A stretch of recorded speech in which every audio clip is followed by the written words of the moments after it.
इस विरोध का दायरा बढ़ रहा है। ये प्रदर्शन पूरे अमेरिका में फैलते जा रहे हैं। यहाँ जो शुरू हुआ अब वो देशव्यापी आंदोलन की शक्ल लेता जा रहा है। इन छात्रों पर गाजा में हो रही जंग की उन तस्वीरों ने असर डाला है जिन्हें अक्सर वो अपने मोबाइल फोन पर देखते हैं। हर सुबह जागकर आप उन बच्चों को देखते हैं जो अपना सब कुछ गंवा चुके हैं, अपने अंग गंवा चुके हैं, परिवार जो तबाह हो चुके हैं, अपना घर खो चुके हैं। इसे अनदेखा करना बहुत मुश्किल है। बुधवार को बॉस्टन के इमर्सन कॉलेज में छात्रों की झड़प पुलिस से हो गई। गुरुवार को अटलांटा की इमोरी यूनिवर्सिटी में कई लोगों पर कुछ इस तरह कार्रवाई हुई। कईयों को हिरासत में लिया गया।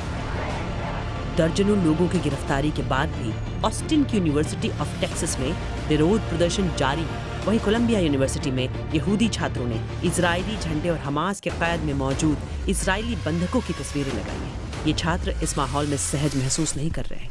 फिलॉसफी की इस छात्रा का कहना है कि वो इतनी डरी है कि अपनी पहचान जाहिर नहीं करना चाहती। मैं यहाँ शारीरिक रूप से असुरक्षित महसूस कर रही हूँ। पढ़ाई से जुड़ी चीज़ों में दिल नहीं लग रहा। मैं अपने साथी यहूदी छात्रों के लिए भी बेहद चिंतित हूँ, क्योंकि उन्हें देखकर पहचाना जा सकता है, क्योंकि जैसे वो दिखते हैं। इस वजह से उन्हें कई तरह की शारीरिक और मानसिक यातनाओं का सामना करना पड़ा है और कॉलेज में चलना फिरना भी बेहद मुश्किल हो गया है। एक ऐसी जगह पर जहाँ मुझे रहना चाहिए, मुझे सीखना चाहिए। ऐसा लगता है कि मेरी आवाज़, मेरी कहानी और जो मैं महसूस करती हूँ उसका कोई महत्व ही नहीं है। कोई मेरी मदद नहीं कर रहा। I'm not being supported.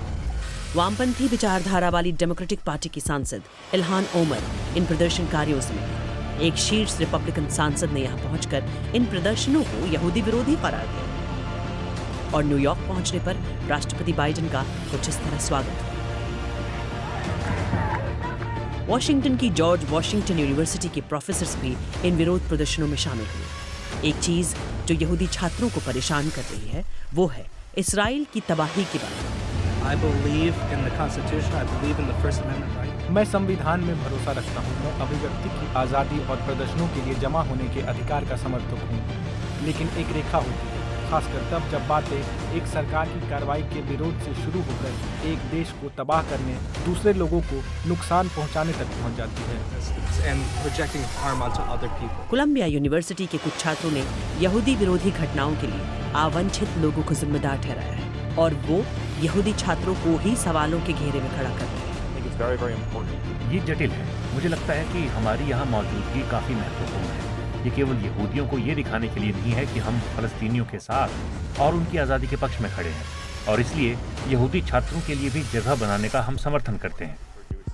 इन छात्रों का कहना है कि फाइनल एग्जाम के बाद और सत्र खत्म होने के बाद भी वो डटे रहेंगे, लेकिन यूनिवर्सिटी प्रशासन चाहता है कि वो आज ही कैंपस छोड़कर चले जाएं।